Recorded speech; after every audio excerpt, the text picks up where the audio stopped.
సాధికారిక committee ప్రాథమిక నివేదిక ఏదైతే ఉందో అది రాష్ట్ర ప్రభుత్వం యొక్క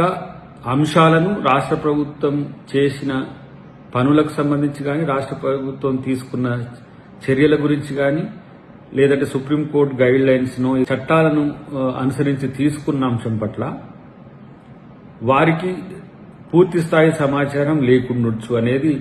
ప్రభుత్వం తరఫున మేమనుకుంటున్న పరిస్థితి. అన్నిటికంటే ముఖ్యంగా ఏవైతే ఈ విజువల్స్ కు సంబంధించి కానీ, లేకపోతే జేసీబీలను బుల్డోజర్లుగా తీసుకున్న అంశం కానీ, లేదంటే ఏఐ విజువల్స్ ను పూర్తి స్థాయిగా ఇవే వాస్తవం అని చెప్పే డిఫెన్స్ లాయర్ కి సంబంధించిన అంశాలను కానీ వాటిని దృష్టిలో పెట్టుకుని ప్రశ్నలు వస్తాయి. కాబట్టి ఇది ఒక ఇంటీరియం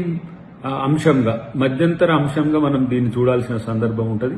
పూర్తి స్థాయి రాష్ట్ర ప్రభుత్వ నివేదన తర్వాత సుప్రీంకోర్టు వారు రాష్ట్ర ప్రభుత్వానికి అనుకూలంగా,